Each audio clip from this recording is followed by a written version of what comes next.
The morning sun over Denver had risen in a soft watercolor haze, the kind that made the horizon look brushed by lavender and pale gold. It was the kind of morning pilots liked: calm winds, steady visibility, predictable air currents. Flight 238, a mid-sized Boeing, lined up on the runway with the casual confidence of a plane expecting nothing but a smooth hop to Phoenix. Passengers shuffled aboard with the usual blend of travel moods. The exhausted business traveler, the couple hugging too tightly, the mother juggling snacks and sippy cups, the elderly man double-checking his boarding pass even after the flight attendant had already reassured him 3 times. And then there was the girl. Row 14, Seat A. She slipped in unnoticed, thin, small, dressed in a gray hoodie that swallowed most of her frame. She carried no backpack, no phone, not even earbuds. Just a single battered sketchbook pressed to her chest the way some kids hold onto blankets. Her black hair fell loosely over her face, hiding almost everything except a single strand of silver stitched, a streak that looked unnatural on someone so young. She didn't speak, not when the passengers squeezed past her, not when the flight attendant asked if she needed anything, not when the seatbelt sign chimed overhead. She simply opened her sketchbook and began drawing. But not the things teenagers usually doodled. No hearts, no flowers, no anime characters, no shapes. Her pencil moved fast, faster than seemed normal, carving out angles, arcs, lines, technical structures like mechanical blueprints. The shallow hum of the plane readying for takeoff filled the cabin, but she didn't look up. Not once. The engines roared to life. Takeoff was smooth, almost too smooth. The girl didn't bother to glance outside the window as the plane lifted from the runway. Instead, she shaded in the curved edge of what looked unmistakably like a cockpit panel. She was drawing a plane. Not from imagination. From memory. Too much detail, a fellow passenger thought, glancing over, but he shrugged it off and settled into his seat. 20 minutes into the flight, everything changed. It started with a tremor, a soft shiver that rustled through the fuselage like a passing breeze. A few passengers looked up, mildly annoyed, assuming turbulence. But then the tremor turned into a jolt. And then the jolt turned into a violent sideways heave that slammed drinks off tray tables and jolted overhead bins open. Gasps rippled across the cabin. The aircraft lurched again, harder, as if something enormous had struck the left side. A metallic groan echoed beneath the floor, the kind of groan that did not belong in flight. The seatbelt sign pinged sharply. Flight attendants locked eyes, one of them pressing the intercom button, voice trembling despite training. "Ladies and gentlemen, please remain seated." Another slam cut her off. This one wasn't turbulence. This one felt like impact. Passengers screamed. A baby cried. An elderly man clutched his chest. Tears broke out in the row behind the girl as a teenager grabbed her boyfriend's arm, whispering, "This isn't normal. This isn't normal." Masks dropped from the ceiling with a hiss. For the first time since takeoff, the silent girl looked up. Not at the masks. Not at the people crying. At the window. Through the pane of thick plexiglass, she saw the impossible. The outer shell of the left wing vibrating so violently it looked like it was peeling away from the fuselage. Then it happened. With a thunderous crack that sounded like the sky itself splitting open, the left wing sheared off entirely. 100 people screamed at once. The plane tipped violently to the left, dropping altitude so fast the cabin flashed with warning lights. Luggage flew. A drink cart crashed into a wall. A man tumbled from the aisle back to his seat, slamming his head. The girl didn't scream. She didn't cry. She didn't even blink. She simply shifted forward in her seat slowly, deliberately bracing herself as the airframe groaned like an injured animal. The overhead panels rattled. Oxygen masks swayed. Seat frames trembled. but her eyes, dark, focused, unshaken, absorbed every detail. Most people see chaos. She saw trajectory. Most people saw doom. She saw angles. Most people went into panic. She went into calculation. Passengers around her hyperventilated, sobbed, prayed, strangers clinging to strangers, parents shielding children, spouses grabbing hands with trembling fingers. She reached down calmly, pulled her tray table open and pressed her sketchbook against it. The page she had been drawing earlier, the cockpit diagram, lay half-finished. She flipped to a blank one and began drawing again. Lines, angles, numbers, descent vectors, wind shear possibilities, engine thrust compensation, instruments she should not know the location of. The plane spun into a downward roll, sending people screaming and falling sideways. A stewardess slammed against a row of seats, clutching an armrest to stop herself from tumbling down the aisle. The air inside the cabin vibrated with fear thick enough to feel. But the girl's pencil didn't shake.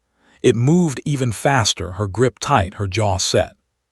The captain's voice crackled through the speakers, strained, breathless. We have lost.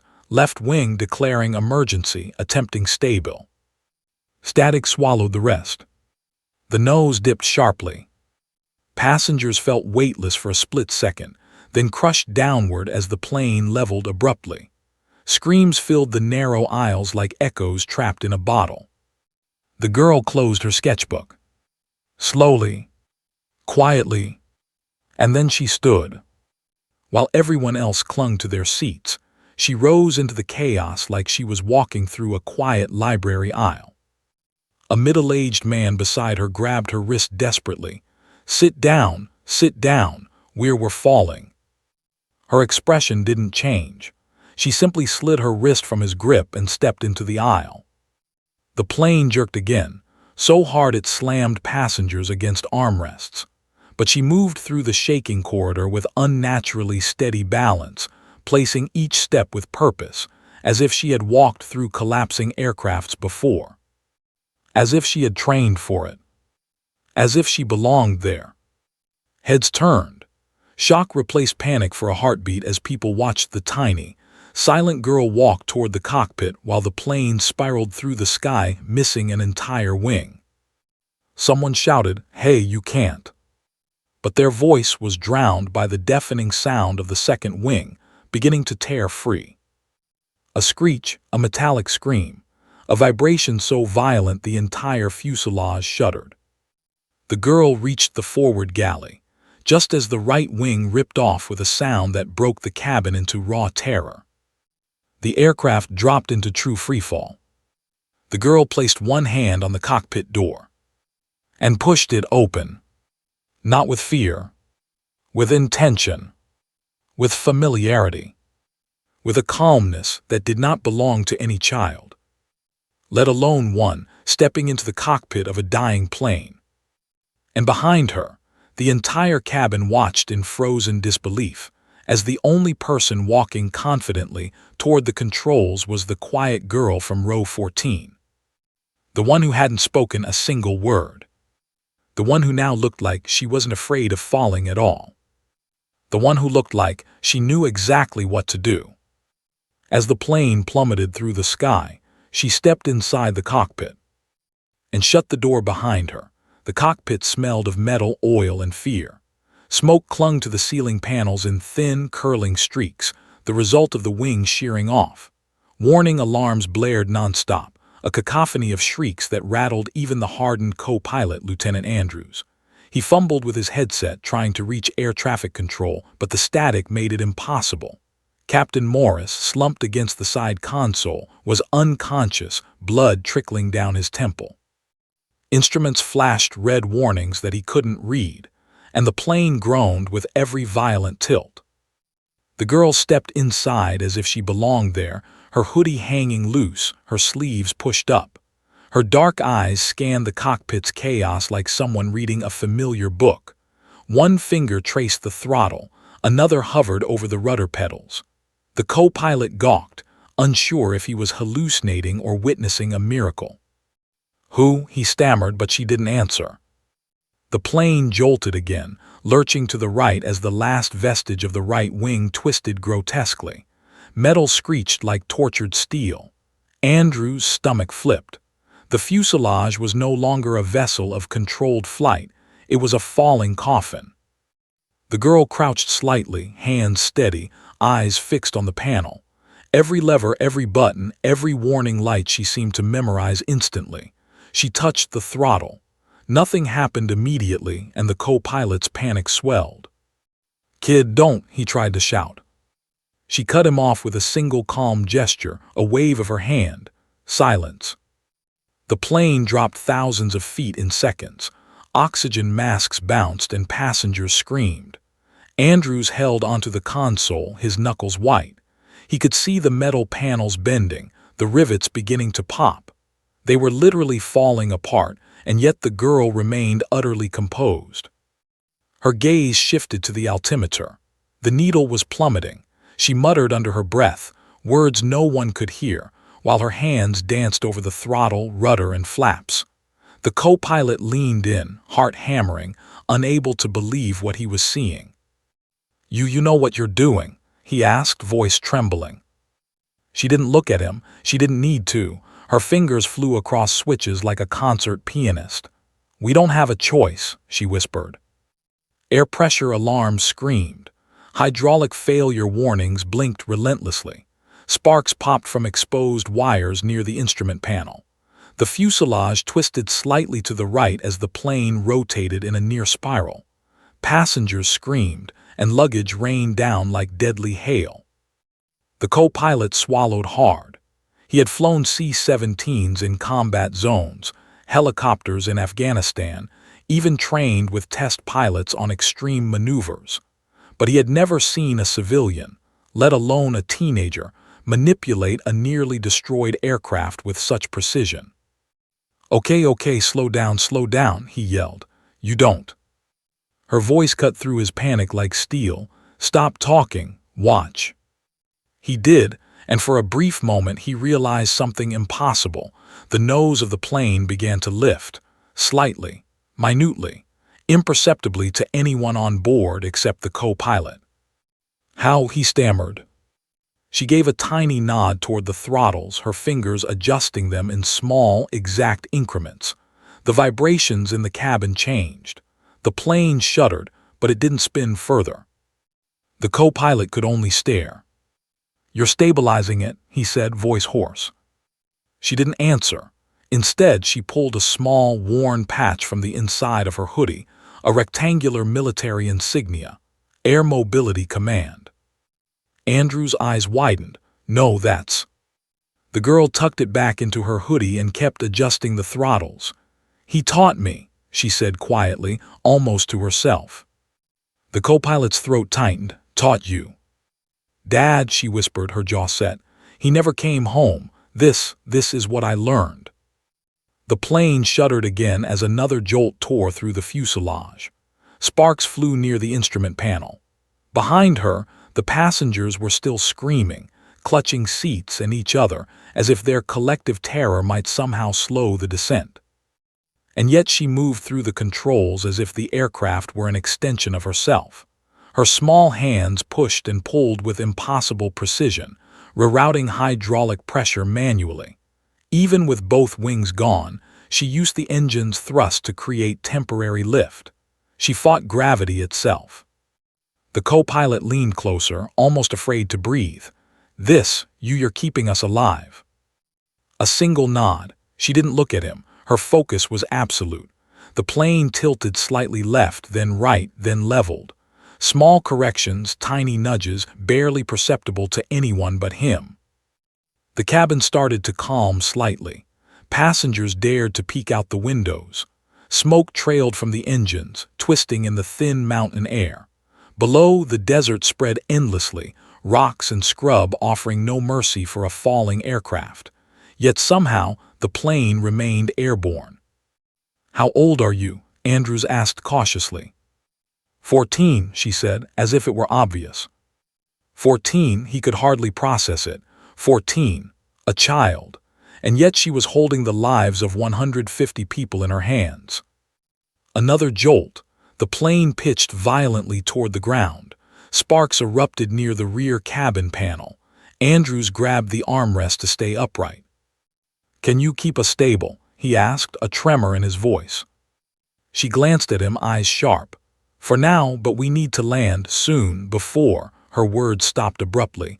She didn't finish. He swallowed hard. "Before what?" She didn't answer.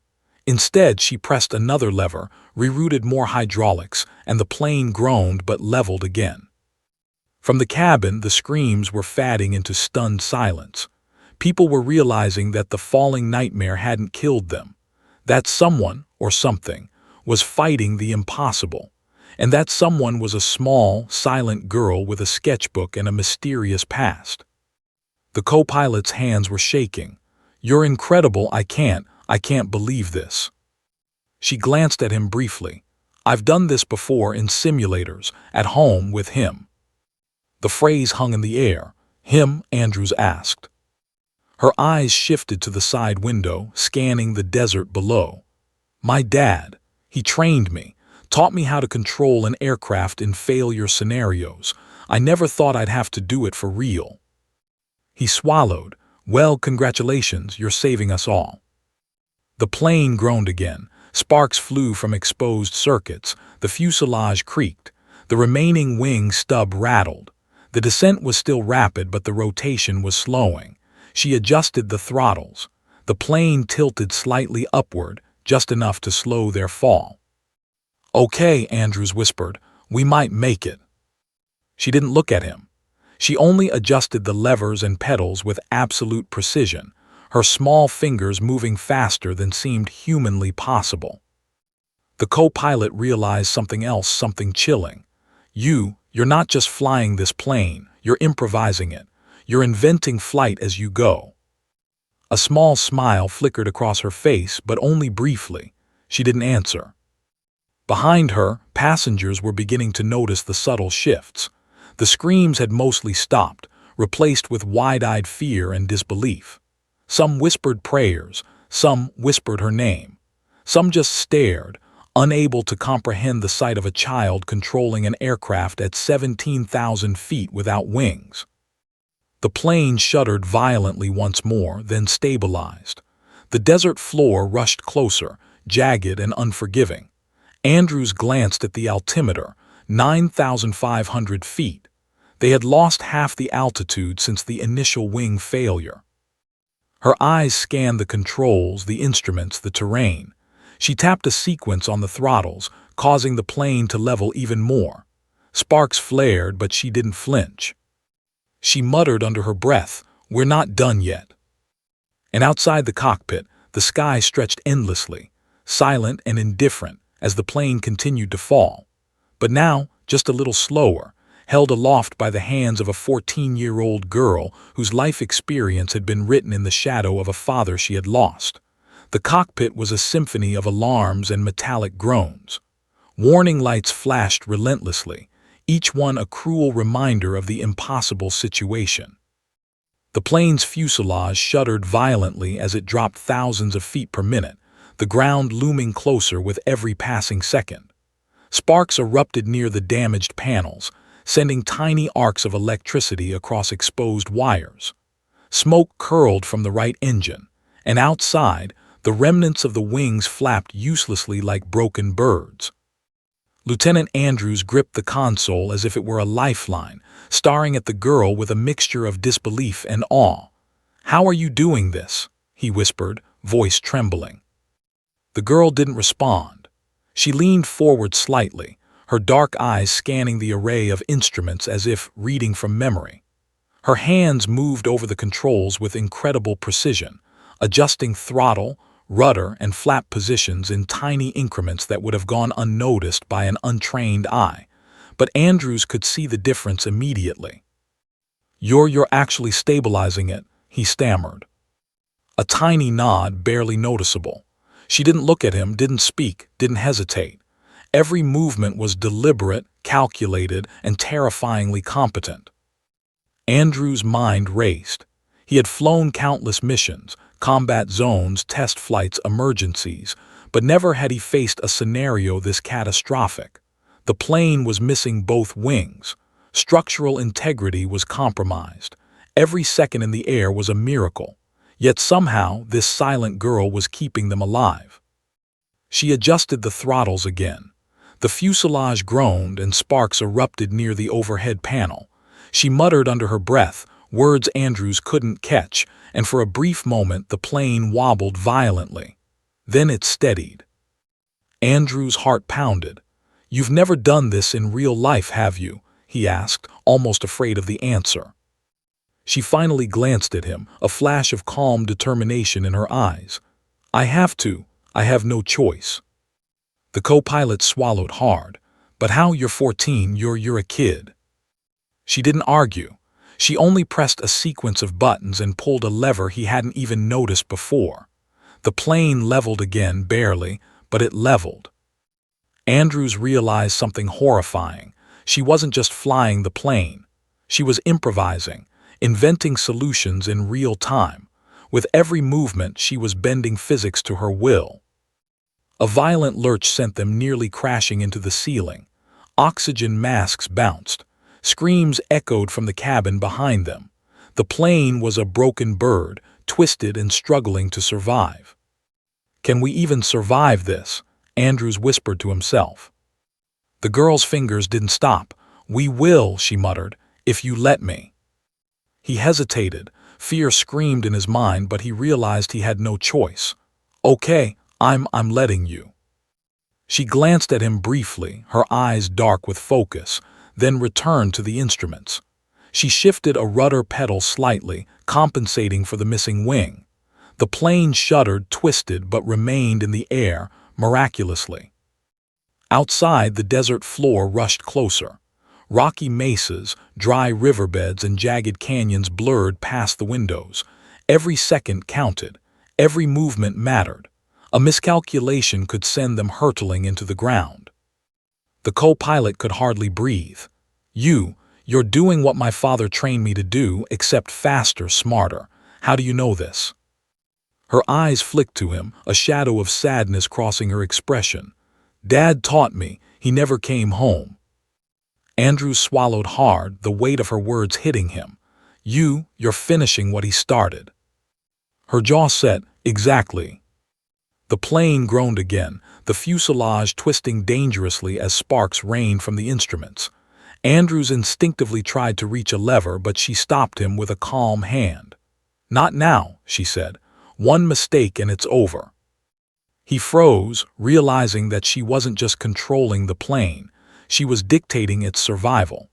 Every calculation, every adjustment, every subtle movement of throttle and rudder was the difference between life and death. A sudden alarm pierced the cockpit, louder than anything before. The right engine had begun to sputter violently. Smoke poured from its casing, trailing into the cabin.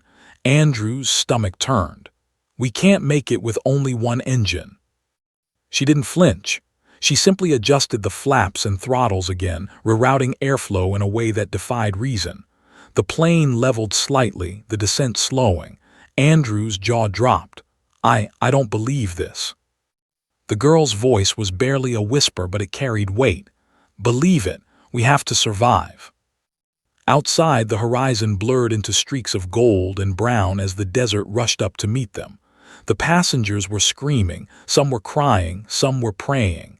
Andrews could hear fragments of conversation through the chaos. "God help us. We're going to die. Who's controlling this plane?" And the answer, invisible to them but visible to him, was sitting at the controls. A 14-year-old girl whose calm eyes and precise fingers were holding them in the sky against impossible odds. Another violent jolt threw the co-pilot forward, nearly slamming him against the console. Sparks danced across exposed wires. The fuselage groaned as if in pain. Andrews clutched the armrest, white-knuckled. Why is she so calm?" he muttered. A pause, then a soft, almost musical whisper. "Because fear won't save them. Only action will." Andrews' eyes widened. You've thought this through." Her eyes met his. Every scenario, every failure, every outcome. I've rehearsed it in my mind thousands of times. I just never thought I'd have to do it for real. The co-pilot's mind swirled. Simulators, emergency drills, military training. And yet nothing could have prepared him for the reality of this moment. A child piloting a crippled aircraft at 17,000 feet, with both wings destroyed, improvising survival in real time. The plane groaned again, twisted, and descended rapidly. Andrew's stomach flipped. Sparks erupted near the right engine. Smoke trailed into the cockpit. Every instrument warning screamed disaster, and yet somehow the girl maintained control. "You're incredible," he whispered, almost in awe. Her gaze softened briefly, but only slightly. "We have to get down before it's too late." The plane's nose dipped, sending them into a steep dive. The ground rushed closer. Andrews felt his stomach rise in his throat, but she held it, tiny adjustments countering gravity, physics, and fate. The co-pilot realized something else. She wasn't just saving the passengers. She was saving him too. His own training, his own experience, useless without her. She tapped a few buttons he hadn't noticed, rerouted power to the remaining hydraulics, and the plane leveled once more. Sparks danced. Smoke billowed. But for the first time, Andrews allowed himself a thought. Maybe, just maybe, they could survive.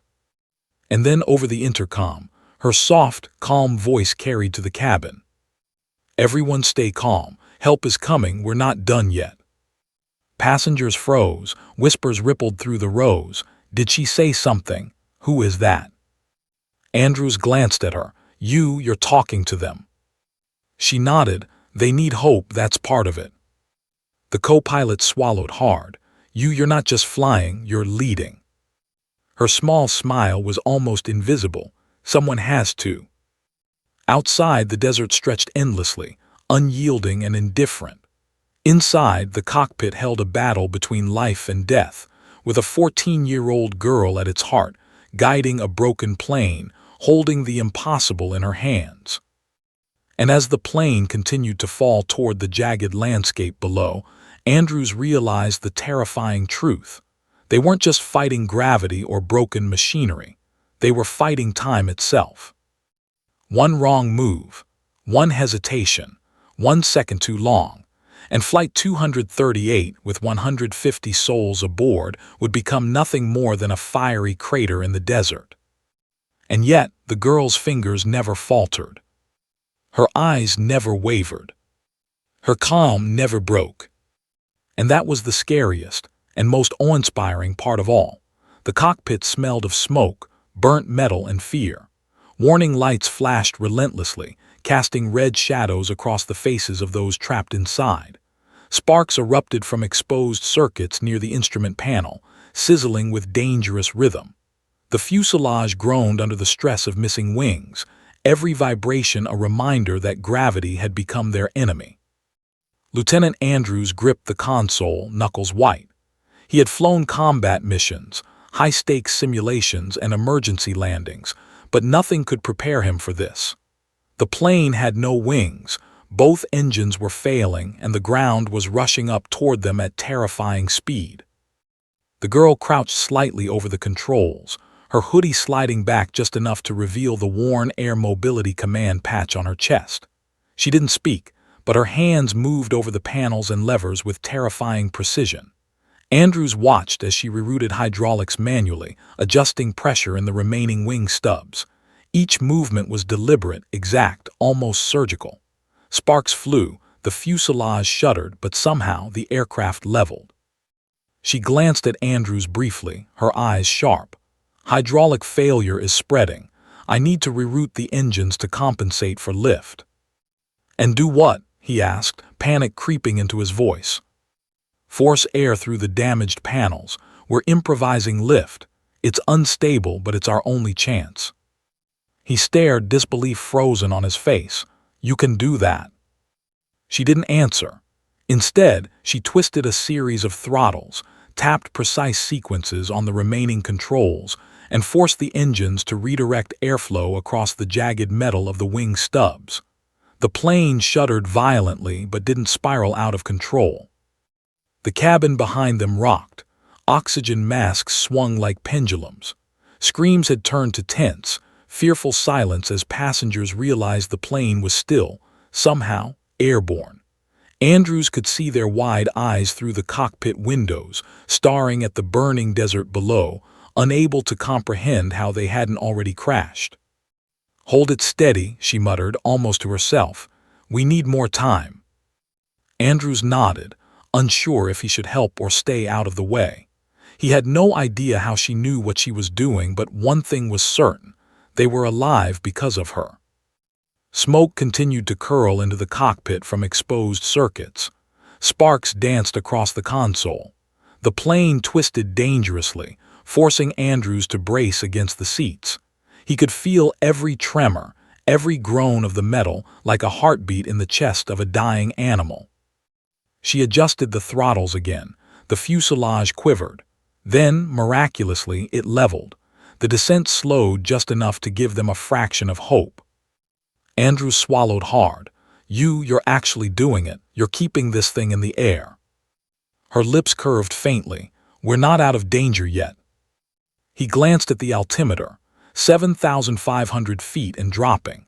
Below, jagged desert terrain stretched endlessly, rocky mesas, dry riverbeds, and boulders that would pulverize the plane on impact. The nearest flat stretch was miles away, if they even reached it. Another jolt rocked the cockpit. Sparks erupted from the right engine. Smoke poured into the cabin. Andrews instinctively reached for a lever, but she stopped him with a calm hand. "Not now. Wait, let me." He froze, realizing that every instinct he had as a trained pilot, every drill, every training exercise, was useless here. The plane was a broken, falling shell, and only her hands and mind were keeping it alive. The girl's fingers flew over the controls again. Hydraulic pressure shifted slightly. Throttle adjustments compensated for lift. Tiny corrections, almost imperceptible, but they made the difference between life and death. Andrews could barely comprehend it. I don't even understand what you're doing." Her eyes flicked to him briefly. "Then trust me, that's all you can do." The fuselage groaned as the remaining wing stubs strained against the airflow. Sparks rained from exposed panels. Outside, the sky was impossibly blue, and the desert below seemed to rush up to meet them. Passengers whispered prayers, clung to one another, and dared to hope. She tapped a few buttons, rerouted power through emergency circuits, and forced the right engine to push extra thrust across the fuselage. The plane shuddered violently, but stayed in the air. The co-pilot's jaw dropped. You're controlling thrust to stabilize lift on a plane without wings." Her gaze was steady. "It's the only way. Gravity's our enemy now, don't forget it." Another violent jolt sent Andrews slamming into the console. Sparks flew. Smoke thickened. The fuselage twisted again, but the plane held. The girl's fingers were a blur. Every second, every movement, every adjustment mattered. She spoke softly, almost to herself, words Andrews couldn't hear. Her focus was absolute. Fear was absent. Only calculation remained. The cabin jolted, throwing passengers forward. The plane twisted dangerously, as if ready to snap in half. Andrews felt nausea rise in his throat. "Can we survive this?" he whispered. Her lips pressed into a thin line. "If we work smart, yes, but we have to be precise." She leaned closer to the console, adjusting airflow, throttle, rudder. The plane twisted violently, then leveled. Andrews couldn't believe his eyes. The impossible was happening. The girl glanced at him briefly. "We need to pick a landing spot. Fast. I see a dry riverbed ahead, narrow but long enough to give us a chance." He nodded, swallowing hard. "Okay, let's try it." She adjusted the throttle. The plane tilted slightly, compensating for lift. Sparks popped from the engine. Smoke poured into the cockpit, but the plane moved toward the riverbed. "Everyone brace for impact," she said softly, her voice carrying across the intercom. Passengers stiffened. Some wept, some prayed, some held hands in terror, but they listened, they believed somehow. Andrews leaned over her shoulder. You're amazing." Her eyes flicked to him. "We have to survive first. Amazing comes later." The plane descended toward the desert, twisting and groaning, sparks and smoke rising from exposed circuits. The girl's small hands guided it with impossible precision. Every adjustment, every nudge, every tap of the throttle mattered. The ground rushed up to meet them. Jagged rocks, dry riverbeds, and mesas flashed past the windows. The plane twisted, shuddered, and groaned, but it stayed in the air. Andrews realized something terrifying. They were not just fighting physics, they were fighting fate itself. One wrong move, one hesitation, 1 second too long, and Flight 238 would become a blazing crater in the desert. But she didn't hesitate. She didn't falter. She was calm, focused, determined. And that was the only thing keeping 150 souls alive. The desert stretched endlessly below, jagged and unforgiving, sun beating down on the cracked earth. Flight 238's mangled fuselage hurtled toward it at a terrifying speed, metal groaning with every violent shudder. Sparks popped from exposed wiring, smoke curled from the right engine, and the remaining wing stubs rattled like brittle bones. The passengers were silent now, pressed into seats, eyes wide, hearts hammering in terror. Lieutenant Andrews clutched the console.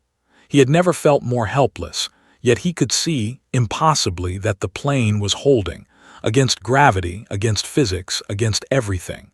And at the center of it, the girl from row 14 moved like someone born to command the impossible. Her hands flew across throttles and levers, adjusting airflow through the damaged fuselage, rerouting hydraulics, nudging the rudder just enough to compensate for missing wings. The plane quivered violently, yet she held it steady, her calm presence anchoring the chaos. Andrews swallowed hard. I can't believe this. You're actually keeping it in the air." She didn't answer, only adjusted a sequence of switches and muttered under her breath, words too soft for him to hear. Sparks flared near the overhead panels, smoke thickened, and still she worked, eyes scanning instruments, hands precise, unwavering. Through the cockpit window she spotted it, a dry riverbed stretching across the desert, narrow and jagged, but the only chance they had. She calculated angles, wind shifts, descent speed. Her small hands moved with impossible precision. "We'll have to slide," she whispered. "Slide," Andrews echoed, fear in his voice. "Yes," she said. "We can't fit perfectly, but we can slide along it, use friction to slow us." He swallowed, heart pounding. That's insane, but it might work." She gave a faint nod. "It has to." The plane lurched violently as the fuselage twisted. Sparks showered from exposed circuits. Oxygen masks bounced above the screaming passengers. Andrews held onto the console, white-knuckled. The metal shell of the aircraft seemed ready to rip apart at any moment. She leaned closer, adjusting throttles, rudder, and flaps. The plane tilted slightly. The descent slowed, but only marginally. The canyon-like riverbed rushed up to meet them. The edges were jagged, lined with boulders, sand, and sharp rock formations. One wrong angle, 1 second too late, and the fuselage would shred upon impact. "Everyone brace for sliding impact," she said over the intercom. Her voice was calm, deliberate, almost soothing despite the chaos. Passengers stiffened. A mother grabbed her child, whispering prayers. An elderly man whispered, "God help us." Some gripped the seats, some clutched the hands of strangers, all staring at the approaching desert floor in sheer terror. Andrews glanced at her. "You're really doing this. You're actually going to land this thing." She didn't answer, only focused on the riverbed ahead, calculating angles, speed, and the plane's impossible glide path. Sparks erupted near the instruments again. Smoke thickened. She adjusted thrust and rerouted the engines once more, forcing lift through the damaged fuselage to keep them from plummeting too fast. The plane twisted violently, narrowly avoiding a jagged outcrop. Andrew's stomach flipped. The riverbed was narrowing. Rocks jutted like teeth from the sides. One miscalculation would shred the fuselage into splinters. She gritted her teeth, pushing the throttles forward, then easing them back in tiny increments, guiding the plane with a finesse that seemed impossible for her age. Her small frame shook slightly from the force of the turbulence, but her hands never wavered. The co-pilot held his breath. You're a miracle," he whispered. She didn't look at him. Focus, we're not done yet." The fuselage shuddered again, sparks and smoke rising, but she nudged the rudder, using the damaged wing stubs to balance the descent. The plane slid into the riverbed, scraping along the rocky surface. Screeching metal, sparks, and sand erupted as the fuselage skidded. Passengers screamed. Some were thrown forward, some held their breath, some cried. Andrews braced himself. The plane twisted dangerously but remained on course. She adjusted thrust again, forcing lift and friction to work together, slowing the slide. A large boulder loomed ahead. She pushed the throttle forward, tilting the plane slightly, then eased it back to align with the narrow stretch of sand. Sparks erupted as metal scraped rocks. She whispered, "Almost there." The co-pilot felt his hands sweat. You're going to make it. I can't believe it." The plane shuddered violently again, metal bending, but she held it steady, adjusting rudder and flaps to maintain alignment with the riverbed. Sparks flew from exposed circuits near the cockpit. The fuselage groaned. She leaned forward, eyes fixed, jaw set. Passengers felt the plane slow slightly. A sense of disbelief washed over them. Some dared to hope. Some closed their eyes, praying. Some whispered her name. Almost, she murmured. The plane scraped along the sand and rocks, tilting dangerously. Sparks flew. Panels ripped. The fuselage twisted. Andrews realized the impossible. A 14-year-old girl was controlling a mangled aircraft through a narrow desert canyon, with both wings destroyed, engines failing, and the ground rushing to meet them. And somehow, against all odds, she was succeeding. Hold steady," she whispered, hands precise, nudging throttles, adjusting rudder, rerouting airflow. The plane twisted violently again, scraping a jagged rock, sparks flying. The cabin shook. Oxygen masks swung. Screams erupted. She pushed forward, guiding the plane through the final stretch of the riverbed. The narrow path opened just enough, and she tilted the fuselage, forcing friction to slow them further. Sparks rained. Smoke poured. Metal screeched. The plane slid, slowly, miraculously, inch by inch. Passengers clutched one another, tears streaming, unable to believe they were surviving. Andrews felt his chest tighten. You're actually doing it," he whispered. She didn't respond, only focused, nudging throttles, adjusting rudder, maintaining the delicate balance between lift, friction, and gravity. The plane scraped the riverbed's final stretch. Rocks flew from beneath the fuselage. Sparks erupted. Panels twisted. The nose tilted dangerously. Andrews felt nausea rise. She whispered, almost. And then, miraculously, the plane slowed enough to bring the fuselage to a near stop at the end of the narrow desert stretch. Sparks and smoke filled the air. The passengers were alive. They had survived the impossible. Andrews slumped against the console, trembling. We did it." The girl finally exhaled, her small shoulders relaxing slightly. She had done the impossible. She had guided a crippled aircraft through a narrow desert canyon, using her wits, precision, and bravery. 150 people were alive. But the aftermath was only beginning. The plane was mangled, smoking, and unstable. They had survived the canyon, but the real challenge, getting out of the desert alive, was still ahead. The passengers, still shaking, began to murmur, whispering prayers and astonishment. Someone asked, Who was that?" And Andrews looked at the small, silent girl in disbelief, still at the controls. and realized no one would ever believe what had just happened. She didn't answer. She only adjusted the throttles again, preparing for what came next. And outside, the desert remained indifferent, vast, and unforgiving. But inside Flight 238, hope had returned, carried in the hands and mind of a girl who refused to let them die. The riverbed ended abruptly, jagged rock cliffs rising on either side. The plane's fuselage trembled, scraping against sand and stone as if warning them of every second left to act. Sparks sizzled from exposed circuits.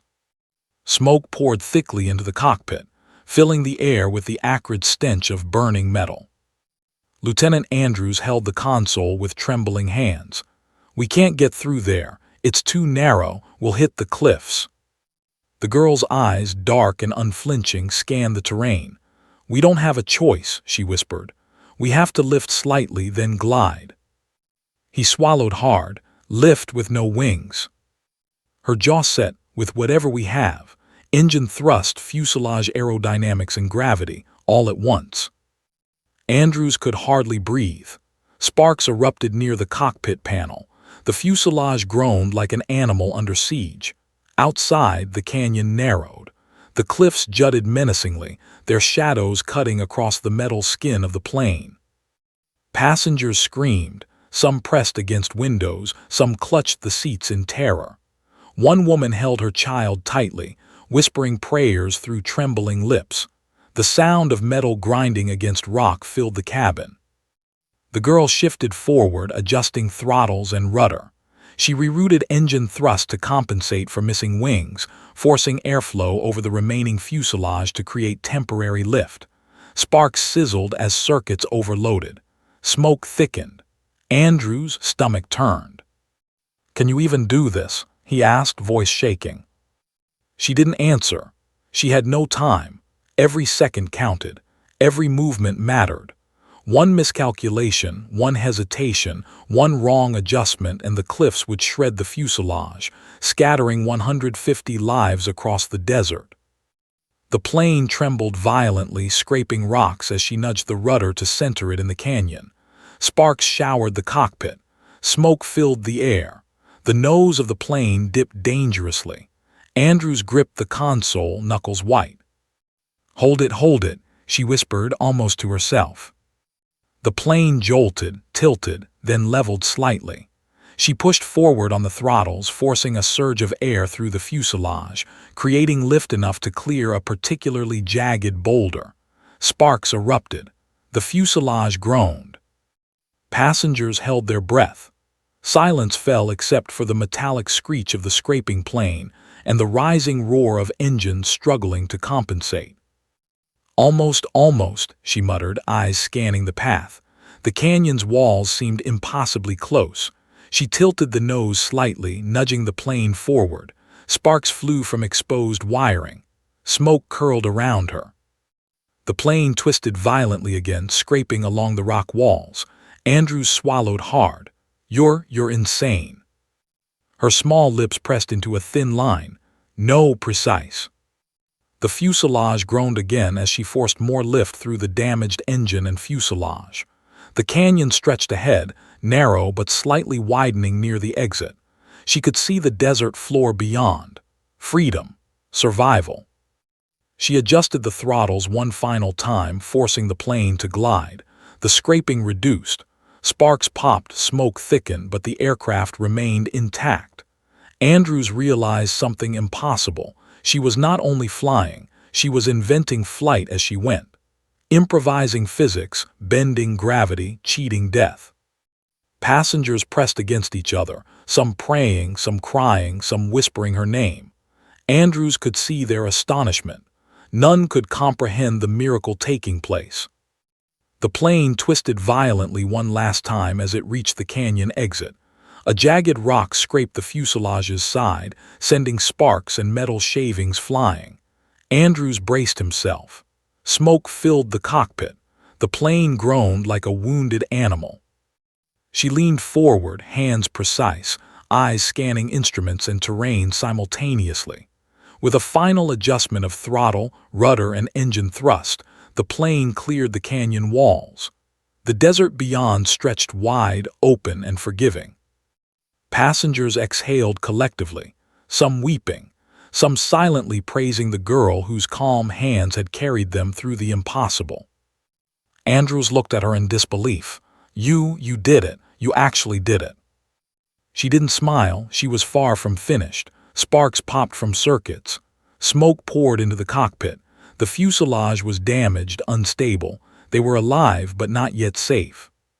She adjusted the rudder again, forcing the plane to glide across the open desert. "We have to keep going," she muttered. "Engines won't last forever. Hydraulic pressure is near zero. We need flat terrain to stop safely." Andrews nodded, heart pounding. "We'll make it, we have to." Outside, the open desert stretched endlessly, but she wasn't merely flying. She was calculating every inch, every gust of wind, every degree of tilt, improvising, balancing physics with sheer willpower. She was alive and in control. The plane trembled violently again. Sparks flew. Smoke thickened. Andrews realized the truth. Survival was not guaranteed.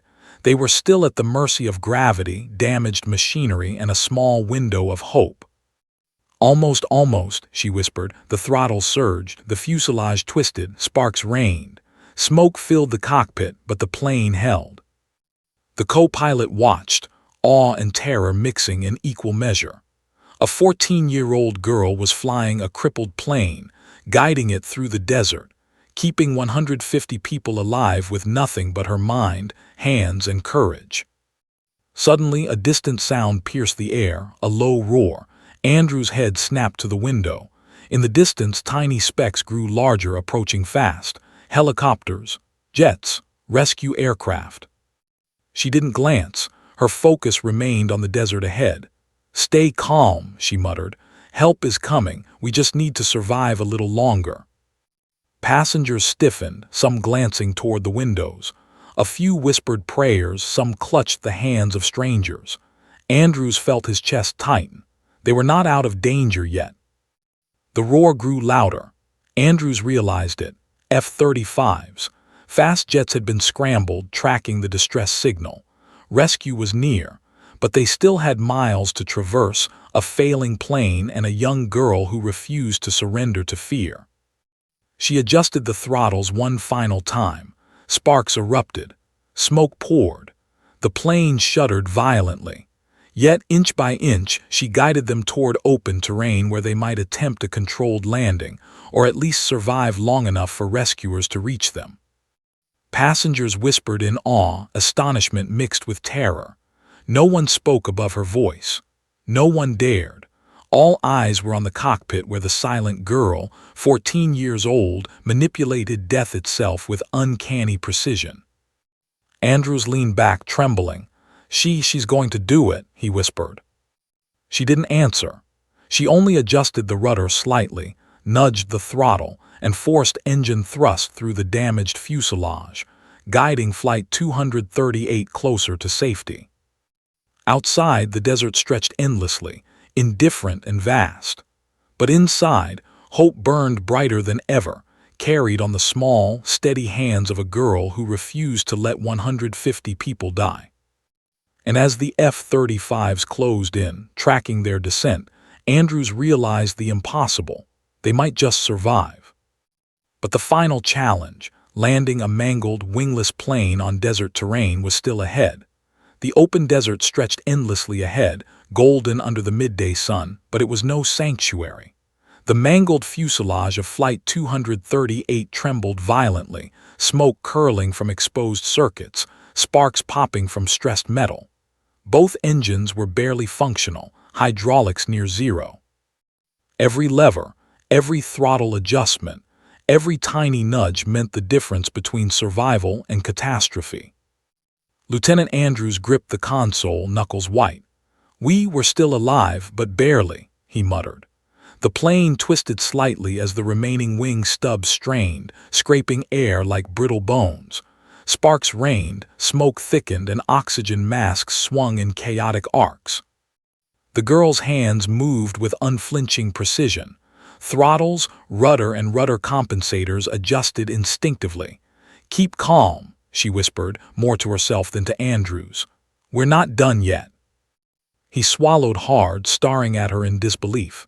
You can actually land this thing." She didn't answer. Her eyes scanned the terrain, calculating distance, slope, sand density, and the plane's compromised structure. She whispered numbers under her breath, adjustments only she could see, manipulating physics with her mind and hands. The F-35s appeared overhead, sleek and precise, monitoring their descent, radios crackling. One pilot's voice came over the comm, calm but tense. "Flight 238, maintain heading. Prepare for landing. We've got you covered." Andrew swallowed. Help is here, but we're still on our own. She adjusted the throttle, forcing the plane slightly upward to reduce descent speed. Sparks flew. Smoke thickened, stinging their eyes. The plane groaned as if aware of its own fragility. Passengers clutched seats, whispered prayers, tears streaking faces. "Brace for impact," she whispered over the intercom, calm, deliberate. "Hold on." The plane tilted slightly, and sand and small rocks erupted beneath the fuselage as it made contact with the desert floor. The landing wasn't smooth. It was a controlled slide, a delicate dance with gravity. The fuselage scraped, twisted, and groaned, but her precise adjustments kept it from spiraling out of control. Andrew's stomach lurched. "You're insane," he shouted, partly in terror, partly in awe. Her small lips pressed into a thin line. "Precise," she corrected, adjusting throttle and rudder, forcing the plane to slide along the sand without tipping. Sparks and smoke filled the cabin. The fuselage creaked like brittle glass, but she forced it forward inch by inch. The passengers screamed and prayed, gripping one another. Some closed their eyes, unable to watch. Some whispered the girl's name. Andrews could see their astonishment. None could comprehend the miracle happening before them. A 14-year-old girl controlling a crippled aircraft, leading them all to survival. The plane's nose tilted dangerously as they passed over a rocky outcrop. Sparks erupted from the scraping fuselage. Smoke billowed, stinging their eyes. Andrews braced, praying she could guide them through the last stretch. She adjusted throttles, forcing engine thrust through the compromised fuselage. Tiny nudges of rudder and flap compensated for missing wings. The plane twisted violently, groaned, but held its course. The F-35 circled above, providing guidance. Flight 238, 30 meters ahead, terrain leveling. "Reduce descent gradually," one pilot instructed. She nodded subtly, fingers flying across controls. 30 meters, adjusting now. Sparks flew again, smoke curling. The fuselage twisted dangerously. Andrews could hardly watch. Sand and rocks erupted from beneath the fuselage as the plane skidded, twisting slightly to align with flat terrain. Sparks popped. Smoke thickened. The plane groaned like a wounded animal. Almost, she whispered, focusing on each tiny adjustment. One miscalculation, one hesitation, 1 second too long, and the fuselage would collapse under the stress. Passengers held their breath. The roar of engines, metal scraping rock and sand, and the whine of stressed hydraulics filled the cabin. Andrews felt his chest tighten. You're doing it. You're actually doing it." Her eyes never wavered. "We have to survive first," she muttered, nudging throttle and rudder, forcing lift through damaged fuselage. Sparks showered, smoke filled the cockpit, and the plane twisted again, but it didn't roll. She calculated angles, tilt, and thrust with incredible precision.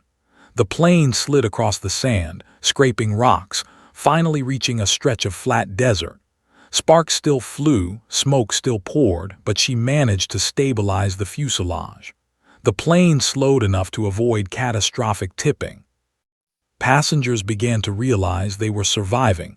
Some wept quietly, some whispered prayers, some simply stared awestruck. Andrew's voice trembled. You're a miracle. You're keeping us alive with your hands, your mind, your courage."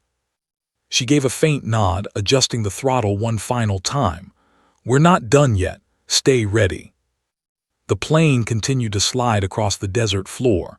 Sparks and smoke filled the air. The fuselage groaned. Every inch was a battle. Every second mattered. She shifted weight slightly, nudged the rudder, and forced engine thrust to balance the damaged fuselage. Sparks erupted. Smoke poured. The plane twisted violently, but she held it steady. The F-35 circled above, watching. One pilot's voice came over comms, calm but amazed. "Incredible. Flight 238 is stable. Prepare for final touchdown." She adjusted throttle and rudder, aligning the nose with the terrain. The fuselage scraped slightly, sparks flying, smoke curling. She whispered, "Almost there." And then, inch by inch, she guided the plane to a controlled stop. The fuselage shuddered, smoke poured, sparks danced, but Flight 238 had survived. The desert floor beneath them was scorched but intact. Passengers screamed, wept, hugged one another. Andrews slumped against the console, trembling. We made it," he whispered. The girl finally exhaled, shoulders relaxing slightly. She had done the impossible. 150 lives had been saved by a small, silent girl with extraordinary courage and precision. The F-35s hovered above, one pilot descending to check. "We've got visual," he reported. "You did it. Everyone's alive." The passengers erupted in cheers, tears, and disbelief. Andrews turned to the girl. You saved them, all of them." Her small hands rested on the controls. "We survived," she said softly, almost in awe herself. And outside, the desert remained indifferent, vast, and unforgiving. But inside Flight 238, hope and life had prevailed, carried on the hands, mind, and courage of a girl who refused to surrender to fear. The desert was silent now, except for the faint hiss of Flight 238's engines, still smoking, still trembling from the impossible journey it had survived. The fuselage groaned as the plane came to a final halt on the scorched sand. Passengers were frozen for a moment, disbelief etched across every face. They were alive. Against impossible odds, they were alive. Lieutenant Andrews slowly released his grip on the console, his knuckles raw and white. He turned toward the girl, finally taking in her small frame, soot-streaked face, and dark, unwavering eyes. You saved all of them," he whispered, voice barely audible over the hissing engines. She nodded softly. "We survived," she murmured, almost to herself. Her hands rested lightly on the controls, trembling from exertion, but her eyes still burned with a quiet fire. Passengers began to stir, some crying, some hugging their neighbors, some staring at the wreckage in shock. One man dropped to his knees, clutching his chest, whispering, "We're alive, we're alive." A mother held her child tightly, tears streaking sand-streaked cheeks. "You saved us, all of us," she whispered to the girl. The girl only nodded. She didn't speak. She never had. Words seemed inadequate for what had just happened. Andrews swallowed hard, his chest tight. "I've flown combat missions, emergencies, disasters. Nothing prepared me for this. You weren't just flying. You were inventing survival." The girl's lips curved faintly, almost imperceptibly. "I did what I had to," she said softly. Outside, the distant roar of helicopter rotors grew louder. Military rescue units had arrived, alerted by the F-35 pilots who had tracked Flight 238 through its perilous journey. 2 Black Hawks descended, skimming the desert floor, kicking up clouds of dust as they approached the mangled plane. The rescue crews leapt into action. Passengers were helped onto stretchers, guided toward the helicopters. Andrews remained by the cockpit, staring at the girl in disbelief. Who are you?" he asked, finally breaking the silence. "How do you do what you do?" The girl hesitated, her dark eyes flicked toward the horizon. "I trained," she said quietly. "Dad, he taught me." Andrews frowned. "Your father?" She nodded. "He never came home. He was in the Air Force, a test pilot. I learned everything from him. I practiced on simulators, aircraft, engines. Never thought I'd have to do it for real." Andrews shook his head, awe and disbelief mixing. "You're incredible, a prodigy, and yet a kid." The girl's lips pressed into a thin line. "Age doesn't matter when lives are at stake," she murmured. The rescue team guided Andrews out of the cockpit. He turned back once, staring at her, marveling at the small frame that had held the impossible together. "You saved 150 lives today," he said softly. The girl nodded, eyes still on the horizon. "We survived, that's enough," she replied. Outside, journalists had arrived, military personnel and local authorities. Cameras flashed, questions were shouted, but she remained silent, standing tall despite exhaustion, soot and smoke. The story of Flight 238, the wingless, crippled plane brought down by a silent girl, was already becoming legendary. A colonel approached Andrews and the girl, his expression grave but respectful. "Lieutenant and young lady," he said, voice firm, "that was the most extraordinary act of airmanship I've ever witnessed. You saved hundreds of lives. The Air Force owes you a debt beyond measure." She looked at him calmly. "I didn't do it for praise," she said softly. "I did it because people were counting on me." The colonel nodded, visibly moved. "Count on this. Every major news outlet will know your name soon, and will ensure the world knows what you did here today." Passengers began to recognize her, approaching, offering thanks, hugs, tears, words of awe and gratitude. Each one told her in their own way that she had saved their lives. One elderly man grasped her small hands. You are our angel," he said, voice trembling. The girl's lips curved faintly, the first real smile Andrews had seen from her all day. "We survived together," she said simply. News helicopters circled, broadcasting the scene live. The world watched as military crews lifted passengers onto waiting helicopters, and a lone girl stood by the mangled plane, silent but radiant, a hero in every sense. Andrews finally took her hand gently. "Do you know how extraordinary this is?" he asked. "History will remember this flight. You saved them all. Flight 238 would have been a tragedy without you." She shook her head. "I just did what had to be done," she replied quietly. Her voice carried calm determination, humility and strength beyond her years. The F-35 pilots approached, nodding in respect. "You've got skills," one said. "We've never seen anything like this. Incredible." She looked at them, eyes steady. "Thank you," she said simply. As helicopters lifted passengers away, Andrews stayed near her, watching the plane. Mangled, smoking, a testament to chaos survived. And in the center of it all stood a young girl, silent, determined, extraordinary, who had defied odds, physics, and fate itself. A journalist approached her, microphone in hand. "Can you tell us your name?" She looked toward the horizon, the wind catching her dark hair, eyes calm and commanding. "My name isn't important," she said. "What matters is that we survived." Andrews smiled faintly. "Perhaps the world will remember you anyway." The sun dipped toward the horizon, casting long shadows over the desert and the mangled fuselage. Helicopters carried the passengers to safety. F-35s disappeared into the sky. And she stood alone for a moment, catching her breath, a small figure in a vast, indifferent world, yet one whose courage, intelligence, and resolve had altered history in a single, impossible flight. The story of Flight 238 would echo across the world, yet she didn't seek glory. She didn't ask for accolades. She only wanted to survive, and to save the lives of 150 strangers who had unknowingly placed their fate in her hands.